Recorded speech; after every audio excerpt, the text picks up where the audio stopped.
Dober dan! Mimo hiše eksperimentov sva prišla do avtonomne tovarne Rog. Sva danes naredila eksperiment in v avtonomni tovarni Rog razpravljala od srede do srede. Čez vikend se je zgodilo to, da so skušali v te prostore priti pripadniki skrajne desnice z nasiljem, pirotehniko, zažigalnimi sredstvi. Končalo se je slabo, gre za slab obet.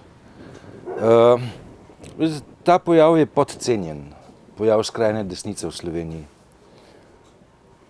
Ja, mi da se danes tukaj si predstavljam, da bi bilo najbolj fajn, primerno, da bi malo spregovorila prvič o toleranciji, se pravi o sprejemanju tega, kar ni splanirano, enako ali kakorkoli že to imenuješ, kao ena. Pod dva se mi pa zdi, vsaj vse skupaj me spominja, pa tle sti na boljšem spominju kot jaz, ker sem bil v tistem času ne etabliran, kako naj rečem, anarhist, ne tako kot ti. Rečva konec v 80-ih letih, se mi zdi, se je dogajalo nekaj podobnega. To, kar vidim tukaj, oziroma kar sem ob teh dogodkih nekako sam pri sebi začutil, se mi je zdelo, da je nekaj, kar se v Sloveniji že zelo dolgo časa ni zgodilo, takrat je bilo pa možno razpravljati o tem, da se obstoječim strukturam, rečemo obstoječi ureditvi, obstoječim establishmentu vzpostavlja neka alternativa, za katero čisto dobro nikoli nismo mogli reči, kaj pomeni, ampak bila je pa nekaj svežega, nekaj novega, nekaj inovativnega, skratka nosilc neke energije. Ne vem, ti več o tem povej, ti si bil del tega takrat. Jaz se spomnim, ko sem bil mulc, smo šli tam leta 81, 82 v študentsko naselje, kjer je bil en imeniten pajzel, ki se je imenoval Disko študent ali pa Disko FAV, pa so bile ene številke in pač smo hodili tja. Tja hodili zaradi tega, ker so bili dobri koncerti. Zdaj, te dobri koncerti so nas pa zanimali zaradi dveh stvari. Prvič zaradi muzike, drugič pa zaradi svobode izražanja. In skratka, Disko študent je bil avtonomna cona svobode izražanja. Ne samo zato, ker se je tam dal pet, pa bobnat, pa videti lajbahe, ampak tudi zato, ker je pokojni Aleš Debeljak tja prinesel zaplenjeno številko tribune, pa jo nalimal na steno. Se pravi, se je dal prebrati tudi tisto, kar je bilo zaplenjeno. V nekem trenutku se je ta prostor prepovedal, zaprl. Usporednice z današnjim časom so pa tele. Argument, zakaj je treba Disko študent prepovedati, je bil pravni. Pravni v tem smislu, da so sanitarni pogoji, ki so neka pravna kategorija, tako obupni, da obstaja huda nevarnost za izbruh ebole in kakšne druge tropske bolezni, če bo ta prostor še naprej deloval, in potem se ga je zapečatil. S tem je avtonomna cona, kulturna tovarna, Disko študent bila zaprta. Bi rekel, saj ni nič tragičnega, saj ima Mularija na voljo Pionirski dom, ki je imenitna inštitucija. Zato sem verjetno tudi predlagal. Tako kot ima danes na voljo Kino Šiška, ki je imenitna inštitucija. Pač nam je bilo bolj kot v Pionirskem domu, kjer je Lojze Kovačič učil pisati, bilo bolj všeč Disko študent. In smo šli pač na pot, smo šli v Zgornjo Šiško, pa se je potem to tudi zaprl, ne spomnim več, ali so bili sanitarni ali kakšni drugi razlogi, pa se je potem zaprl Dom svobode v Šentvidu, ki je danes Ljudski dom, pa se je potem odprl Kersnikova 4, ki naj bi bil nekakšen, kot je takrat rekla Viktorija Potočnik, ki še ni bila županja, nek majhen Cankarjev dom.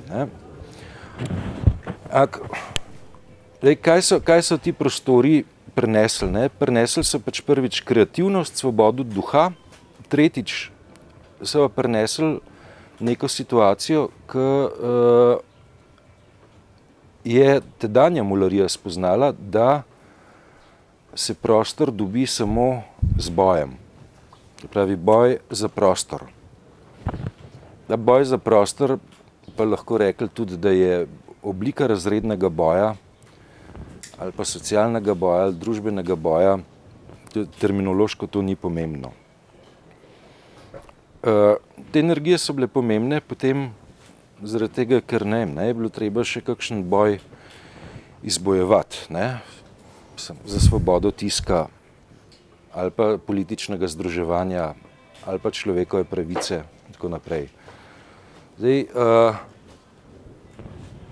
danes, kot jaz razumem, ne, je tle tudi pravni problem, ne, mestna občina pravi, ne, da je to naše, ne, oziroma od občine ali od župana, ne, uporabniki Roga pravijo, pač, da ta prostor uporabljajo in da gre za javno sfero, javni prostor. Skratka, so podobnosti, so vzporednice, skratka. Sva pri vzporednicah in sva pri tem, ne, da je boj za prostor danes ponovno na dnevnem redu, ne, tako kot je bil, kaj sem, ne, leta 91-92 z območjem Metelkove, ne, ko je obstajala možnost, ne, da buldožerji oziroma tej bagri s kroglami tisto območje zrušijo. Ne. Veš, kaj se meni mota po glavi, ne? Mi imamo zdaj čez en teden ali koliko, čez 10 dni, 25 obletnico države, ne? Ja. Se spominjam, ko smo takrat stali na Trgu Republike, kako sta tista dva miga preletela čez, kot predsednik države rekel, jutri, nov dan, danes so dovoljene sanje, vse te stvari, ne? In se spominjam tistih energij in tiste energij in sinergij o tem, kako bomo mislili svojo prihodnost, ampak tista prihodnost je bila pred nami, jaz sem jo videl, ne. Pa še nekaj drugega je bilo zelo značilnega, ne. Vsi smo jo videli, pa vsak jo videl na drugačen način, ampak imujo je pa za verjetno, imujo je za realno pravzaprav. Danes se mi pa zdi, da je situacija toliko drugačna, da če tako zelo dobro pogledaš, pa tudi če sončna očala gor daš, ne vem, če vidiš prihodnost za realno, ne vem, če je zelo veliko upanja, ne. Zdaj, jaz sem zelo netipično živo, ampak v povprečju so ljudje imeli perspektivo takrat, ne. Ne vem, govorili se o slovenski Švici in tako naprej, o delu, o raznih stvareh, no, ki so vzbujale upanje, ne. Danes je cela Evropa na tem, kar je takrat pomenila Jugoslavija, imam vtis, ne. In recimo ta fenomen oziroma ta pojav nestrpnosti, ki smo ga pač tukaj gledali, okrog teh zidov, ne, to ni pojav, ki bi ga tukaj registrirali pa rekli, da gre za rariteto. To je nekaj, kar se dogaja po celi Evropi, ne, praktično povsod, ne. In ne vem, zdaj ti govoriš o razrednem boju ali pa v oblikah boja in tako naprej, tega nimam čist pravega stališča, vem pa, da je naraven refleks človeka, ki nekaj ne more, nekaj upa pa ne gre, ali pa ki se preprosto ne da, da ga eden povozi, je pa odpor, ne, ali pa na nek način neka trmasta rezistenca. Zdi se mi pa kljub vsemu enega bistvenega pomena, je pa vprašanje nasilja tukaj, ne. Ja.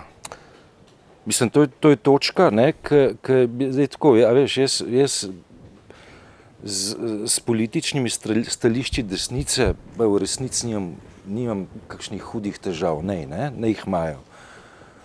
Se ne strinjam, ampak, ne, ko pa začne desnica, skrajna desnica operirati z nasiljem, ne, smo pa v neki novi kvaliteti, ne, neki novi kvaliteti, ki je izjemno nevarna in pač je treba dogodke, ki so bili tlele v okolici,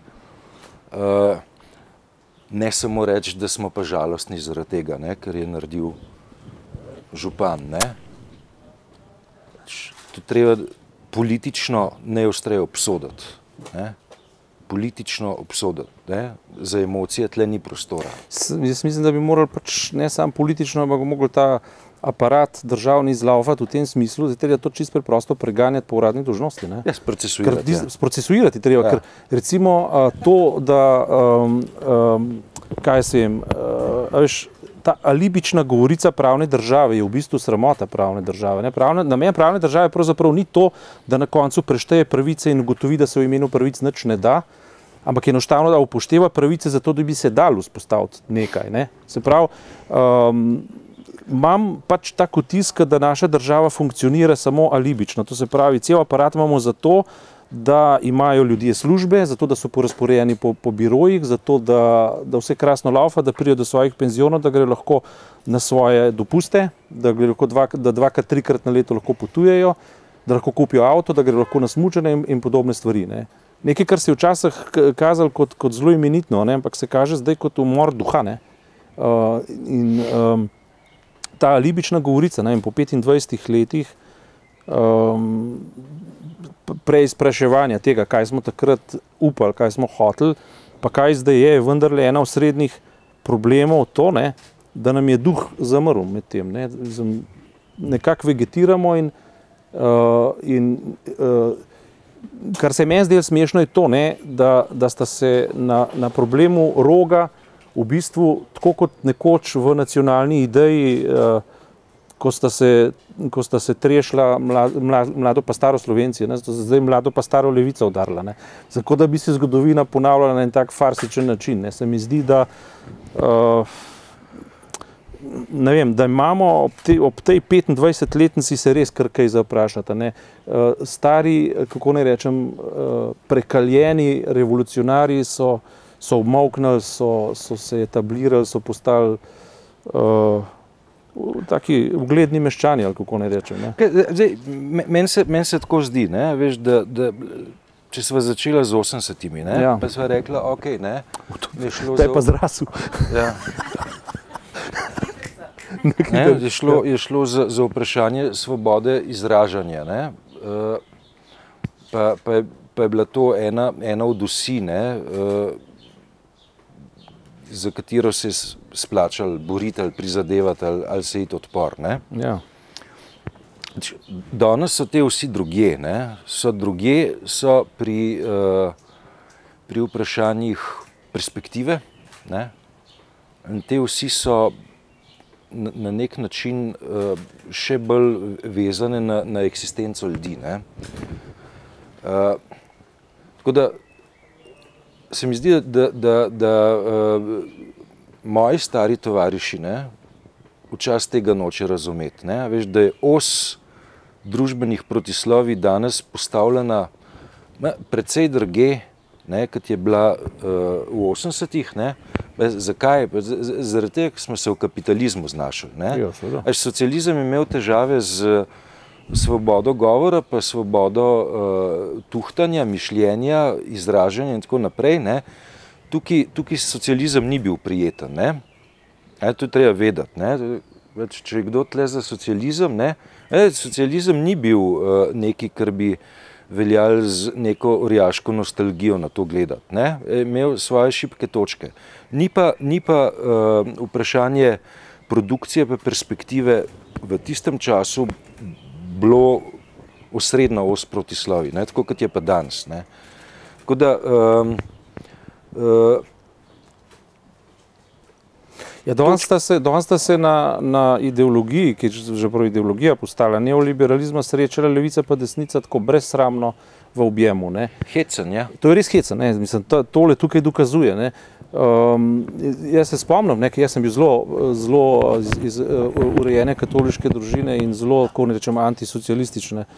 Ampak kasnejši doživljaji družbene lastnine, a ne, pa zlasti, če zdaj na novo pogledam, vidim, da je imela več elementov neke družbene pravičnosti kot ta, a veš,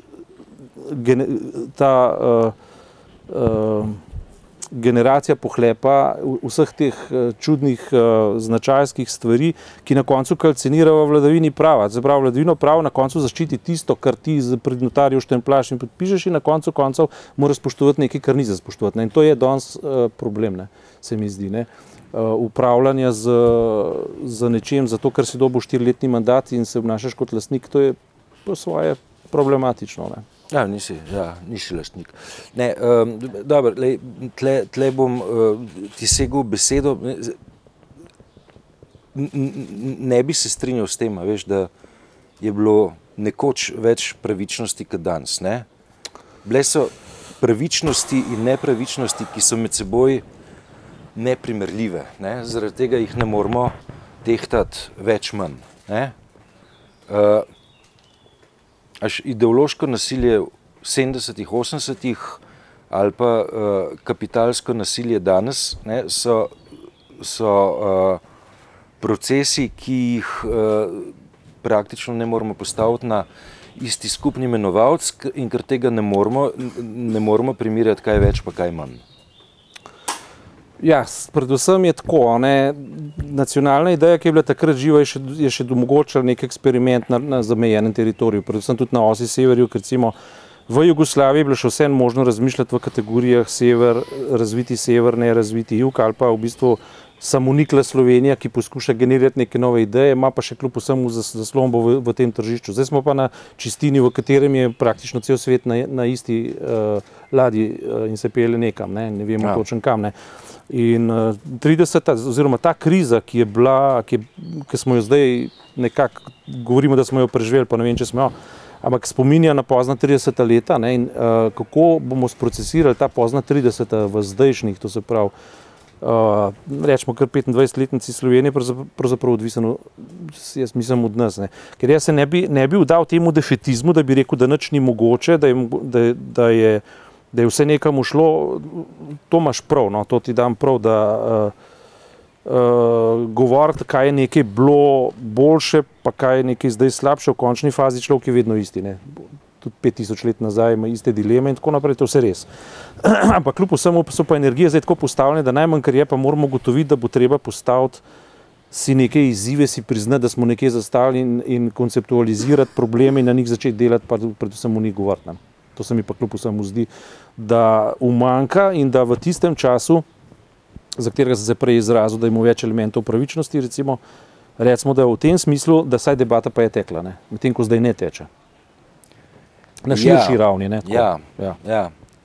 Dobar, naslednjo sredo nadaljujeva. Okay. Hvala lepa. Hvala lepa.